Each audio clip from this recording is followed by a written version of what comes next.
সেদিন সন্ধ্যাটা অদ্ভুতভাবে শান্ত ছিল। আমি খুব ক্লান্ত ছিলাম, তাই শুতে না শুতেই চোখ ভারী হয়ে এলো।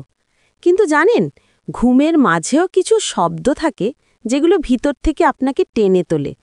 আমি অনুভব করলাম আমার ছেলে মেয়ে কিছু একটা করছে। ওরা দুজনেই বড় হয়েছে, নিজের নিজের রুম, নিজের নিজের ব্যস্ততা।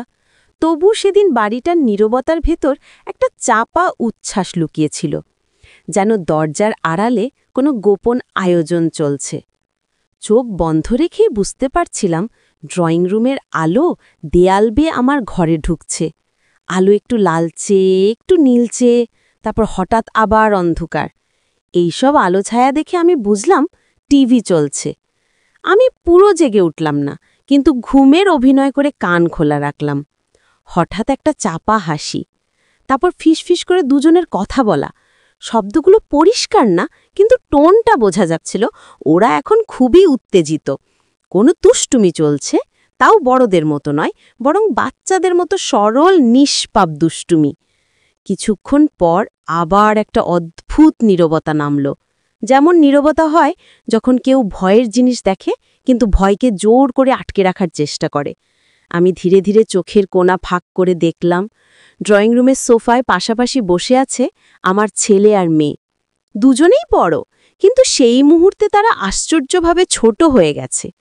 মুভিতে আলো ঝলকাচ্ছে, কখনো তারা সামান্য চমকে উঠছে, কখনো সামান্য হাসছে, আবার এক সেকেন্ডেই মুখ শক্ত করে ফেলছে, যেন কোনো প্রমাণ রেখে যেতে চায় না যে তারা ভয় পেয়েছে। তাদের মুখে সেই মিশ্র অভিব্যক্তি দেখে আমার ভেতরে এক ধরনের নরম হাসি জমে উঠল। আমি জানতাম ওরা কি করছে, ভূতের মুভি দেখছে। আমি ঘুমালে এটাই তাদের সুযোগ। একটা দৃশ্যে হঠাৎ তীব্র শব্দ হলো, টিভির ফ্ল্যাশ, আর তার সাথে ওদের শরীর সামান্য কেঁপে উঠল। কিন্তু পরের মুহূর্তেই ওরা এমন ভান করল যেন কিছুই হয়নি, যেন তারা পুরোপুরি সাহসী আর মুভির কোনো প্রভাবই নেই। এই ছোট ছোট ভানগুলো আমাকে হাসায় এবং একই সাথে মন নরম করে দেয়, কারণ বয়স যতই হোক ওরা এখনো আমার আশেপাশে নিজেদের মতো করে রং ছড়ায়। পরদিন নাস্তা করতে করতে দুজনের মুখ দেখে মনে হচ্ছিল তারা লুকোচ্ছে, কিন্তু চায় আমি জানতে পারি। আমি কিছুই বললাম না, ওরাও কিছু বলল না, কিন্তু এক অদ্ভুত উষ্ণতা চারিদিকে ভাসছিল, যেন গতরাতের ছোট্ট গোপন আনন্দ আজ ঘরের বাতাসে নরম আলো হয়ে ঝুলে আছে। মা হওয়ার সবচেয়ে সুন্দর ব্যাপারটা কি জানেন?